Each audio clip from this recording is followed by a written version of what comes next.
Emma here in my creative space. I hope wherever you are you've been having a good week and it's been a creative one, whatever you've been doing, that it's been a peaceful one wherever you've been and whatever you've had to do. We've all got things we have to do, and it's a question of, just for me, it's about keeping on the surfboard of life and just, you know, negotiating everything, isn't it? The ups and the downs of life. And that's what makes it joyful, I think. If you don't have the downs, then the ups aren't quite so much fun. So I tell myself. Anyway, so today, back in my studio, it's lovely to have you here. Thank you for all your comments last week. I really appreciated them. I love having a little chat about what's going on here and what potential there is here. And I love getting your ideas, okay? It all just feeds into the mix, and if we were in the room together, if we were all making pieces together, wouldn't it be lovely? We could all be going around chatting to each other, showing each other what we're doing. And this is like, I have to just make the best of the situation that I find myself in, which is showing you here and just asking you to write a comment. It's as good as it gets for now, you know, until I can fit you all in here into my creative space, which probably won't happen because there's rather a lot of you now, so I'm so grateful to you. Honestly, everybody who's subscribed and joined me here, it's just wonderful to have you here.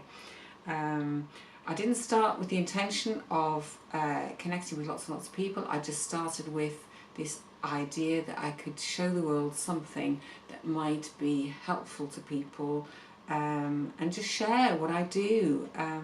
Workshops sort of died away a bit for me, and I decided that actually it takes a lot of energy to run a workshop. Lovely though they are, I really enjoyed it when I had people in here, or I used to go to other places to run the odd workshop, and there's nothing like it is the being with other people. There's nothing like being with a community of like-minded people doing this thing that you all love doing. But it just became something that was more onerous for me to do. There's a lot of practical things you have to do behind the scenes, and so this became an option, and it's grown and it's absolutely wonderful. It was like I planted a seed and it's this little plant and it's slowly growing like this, and it's getting a little bit bigger and it's getting a few more leaves as more and more people join us, and I just love it. And I love how the creative process is what I'm showing, and so that you can take those ideas and make them yours. It's not about doing anything my way at all. That's not what it's about. It's about you just perhaps enjoying watching what I'm doing. You don't have to be creative if you don't want to, but maybe the colours and the textures and the fun that I have, maybe that's, you know, gives you a bit of relaxation in your day, and that's lovely. People say they sit down with a cup of tea or a cup of coffee or something and you know, watch what I'm doing, and I think that's lovely. It's about sharing what we've got, isn't it, as a community. We're in a community on this planet, and I think we need to share more of these loving moments of loving kindness and, yeah, and creativity. So I've got my little piece sitting here waiting, and I will show you it in a moment or two. I'm just thinking about whether there's anything else we need to chat about, or whether that's enough. I think that's probably enough. Let's just look down here next, and we'll see where we're going to take this piece.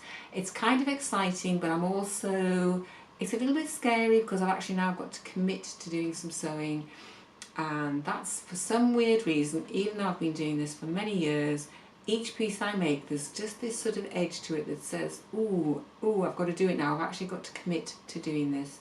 And it's going to change and evolve. There's more to be done, there's more laying out of fabrics to be done, but the stitching bit is what I want to get on with today, to get some of it held in place.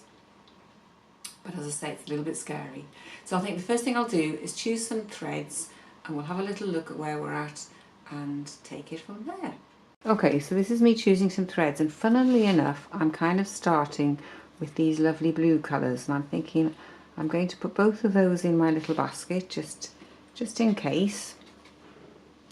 And then I shall bring in some of my purples, purpley purples, and this is where you just mess around and you look and you say, well, you know, would that be quite useful? I get out more than I actually need, I would say, and also it does just very much depend on what you've got in, doesn't it? What you've got in your stash. I think that's the same as that.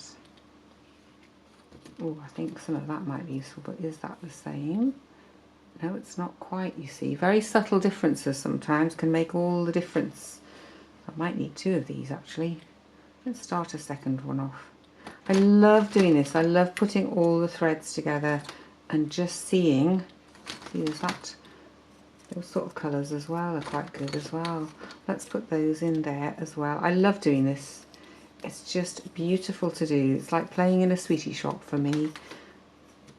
And I think you can't beat it. If you're feeling disenchanted with life and you don't know what you're doing and you don't know how to get yourself back up out of the doldrums, just get your fabrics out and have a rummage in them, or even just go through your threads. I mean, even just tidying them up can be quite a nice thing, can't it? A nice little chore to do. I think that's all I want from there. That's the same as that. Yeah, and I'm just wondering whether there's anything in my browns that I would like. I think that's too light. I think that's too thin. I think I'm better with something in the reddisher tones. I think that's too sort of grey looking. But I just thought I would go through and see. Because sometimes things get put in the wrong one, obviously, so you just kind of go, okay. So I think that's possibly, I think that's probably the same as that one. No, not quite, you see. And I haven't got very much. Some of them are a bit thin.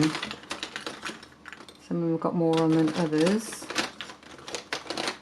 And I don't think I need that. I think those shades will come into their own when I do leaves and things. So let's put those in. And I think we're just going to get started. I am thinking that I'm going to start using this thread, because I think it's what I call a generic thread. If you look at it, it kind of will blend in anywhere on here, and it means I can get everything kind of held down, because this is the scary bit. This is actually getting everything held in place so that nothing's going to shift. And yeah, just starting as usual. This is the starting bit, and the fear is that you either won't start or you won't get it done or it won't be good enough, but I'm going to start anyway, and I'm going to use this thread.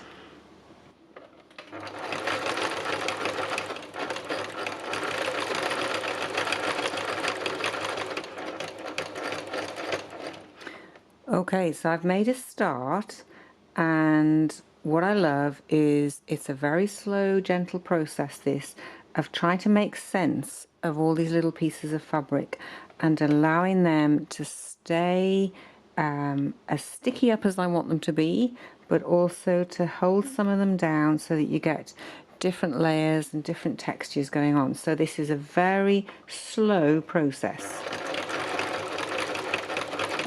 It's not like some of my other pieces where I absolutely whiz up and down with the sewing machine. This is very much feeling my way,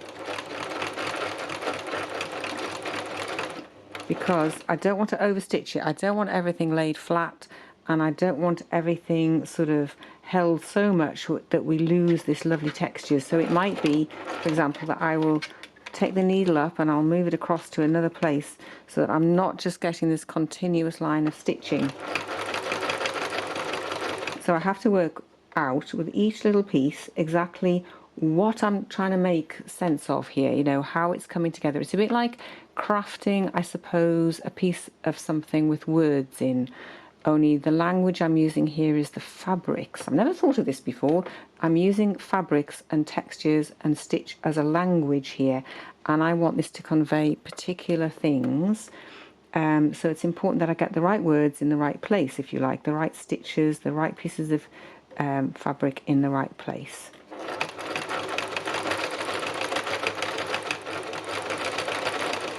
And I don't want anything overworked.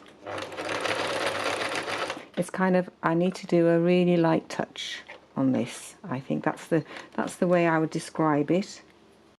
Okay, so there we go. That is what it's looking like now.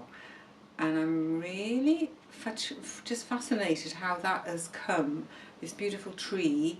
And you can see it's got like a shadowy side, and it's got a side where it looks like the sun is shining on it. And I'm really fascinated the way that that's just appeared by magic. And it's a question of what we do next. So I'm going to put this back on my table, and we'll have a little close-up and I'll show you what I've done with it as regards to stitching, etc. So let's do that. So there we go, that's what it looks like, and this is what it looks like a bit closer up. As I say, I'm really pleased with the way the light plays on it, and I wouldn't have, you know, I didn't plan it this way, put it that way, but it's come out this way, and I'm loving all the textures. It's very loosely stitched down. If I perhaps show you the back, there's actually not a huge amount of stitching on it, and you can see where I've jumped from place to place, and there's these long bits that need snipping off, and there's some bits that where my stitching went a little bit awry, got my tension all to pot. So I may stitch more, I don't know. At the moment I just quite like how simple it is. And I've been to my stash, and I'm going to now I'm going to focus on this area here, because I feel as though this is like going to be at the foot of the tree. Perhaps if I turn it this way and you can see that better. I feel as though this is like the foot of the tree here, obviously, and this is like all the leaves possibly lying on the ground. So they're all sort of mashed up and mingled and mixed, but they're quite textured. So I've been to my stash and picked out various other shades in various other fabrics. There's even a bit of velvet, but I think that's too shiny and too textured, so I won't use that, I don't think. And I've got this lovely, I picked out this as well, but can you see that really kind of shouts, whereas there's a sort of a gentleness to these colours, that one really shouts, and I don't think I want that one in the mix. But it's good to look at it, it's good to get it out and go, ooh, because you never know, you might just have a complete surprise and go, yes, that's absolutely what I want. So I've got shiny ones and matte ones. Got a little bit of this, which is a slightly different shade to the background, which I quite like. It's a lighter colour, and sort of shiny ones, as I say, matte ones. And I've got a darkish tan colour here, which I quite like as well, because I think, you know, you do get layers of dark and light when you've got piles of leaves on the ground. So I'm going to work with this bit next. We're going to cut some shapes out, embellish them down, and see where that takes us. Okay, so I've got myself another empty basket, and I'm just going to cut up pieces at random. Now I know these will shrink down once I embellish them, and I'm not at all concerned about the shapes of them, except that as I say, I want them to be quite sort of random, because I feel as though I don't want to be making leaf shapes as such, because I think that could take, first of all, that would take absolutely ages, and I think it's too prescriptive. I'm going for an effect of leaves on the ground rather than absolutely looking exactly like it, as if you were walking out in the, you know, in nature. I'm going for a feeling here, a feeling of what those leaves might feel like and what they might sound like underfoot if you were going to crunch your way through them, you know. So, and I don't need to cut masses, but I am just going to cut random shapes, and that means, again, I'm not trying to control it. I'm not saying it needs to be this shape or that shape. And I'm not going to cut masses of anything, any one particular thing, because it's not a very big area to cover that one. I'll just trim that little bit off there. So this is really good fun, isn't it? I'm just sitting here. It's an absolutely beautiful, it's actually, I would say it's a winter day now, because to be honest, most of the leaves here are now off the trees. And we're getting the really stark beauty of winter starting to come in. The temperatures have dropped, we've had frost, really quite strong frosts, and it's just been beautiful. Absolutely beautiful. And when we've had a full moon recently, it's just been stunning to go outside in the freezing cold with your hat on at night and just go and look at the moon. It's been beautiful. So as I say, I don't need lots of these, but I'm just trying to make sure I've got a mixture of the different colours. I want a bit more of this one, I think. This was a fantastic shirt. Look at it. It's still got the most gorgeous buttons on, waiting to be used for something. And it had this lovely satiny fabric, but also this lovely soft orange organza-y sort of fabric. So that's what I'm kind of looking at, cutting a bit off here. just to add different shades, different colours into the mix. So I'll carry on cutting these and then we'll get the embellisher out and see what's going to happen. And then, you know, it's progress, isn't it?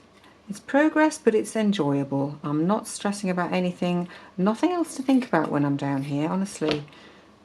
Even if you've got a cubby hole where you're doing your making, it's your little space, isn't it? I mean, those of you who might have watched for a little while might know I lived in a caravan. In fact, I've lived in a caravan twice while we've done houses up. And I used to, when we moved here, we had two little caravans to live in, one to live in and one to sleep in. And I literally had my sewing machine and a box of fabrics because I just couldn't not make things. And it was just brilliant. Right, so here we go. I've actually, because I've got tearaway stabilizer underneath the tree, I've actually just tried to, I'll just show you. I've just actually, so because I've got the stabilizer already on the back, because I'm having to do this in patches, in bits and pieces, I've actually cut the stabilizer and I'm just folding it back on itself, and I'm going to try and keep it out of the way as much as I can. It's not the end of the world if you embellish through this stuff, but I just think it's not very good for your needles, so I try not to. But it's a bit of a faff because I really needed to stitch this down first, because it would have been just absolutely unmanageable otherwise. I would have been going mad because bits would have been falling off all over the place. So horses for courses, as they say. So here we go, we've got the orange ready, and we're just going to pick some bits out of here, out of my little box. Might just chop that up a little bit big maybe. Let's chop it up and put it on in two places. How about that? There we go. And I'm just going to embellish these down quite roughly because I don't want them to be too firmly fixed down. I want them to have bits that are kind of coming off so that you get this feeling of a texture, because leaves aren't all flat unless they've all been squashed by something. You know, when you see them on the ground, they'll have bits that stick up. It might be that I embellish it down and pull it up again, I don't know, because obviously everything you do with the embellishing machine affects how the fabric looks. So it's a question of whether I want to keep that smooth as an edge or whether I want to embellish it and then pull it back up. Ooh, so many choices, so many choices. It's quite mad really.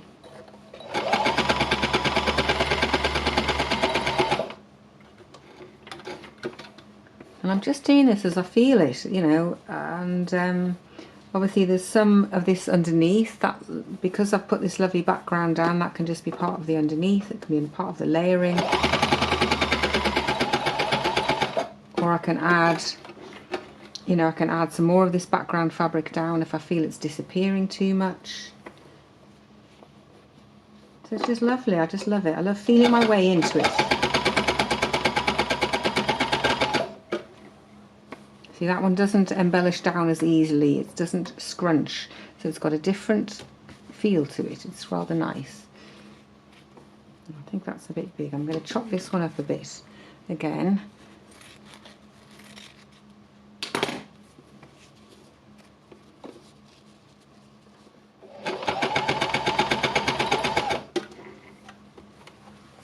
It's lovely, it's like doing a jigsaw but with no idea what the picture's supposed to be.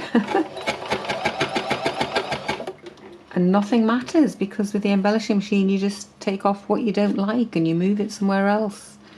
And you say, no, I didn't mean to put that bit there. It's very gentle, very easy.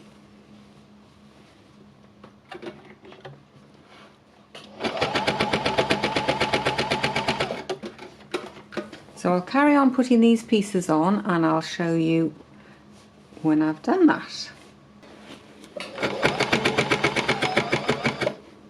So you can see, I hope that I have done quite a bit of adding some colour on. I just stop there for a second and I'll show you. Just lift my needles up.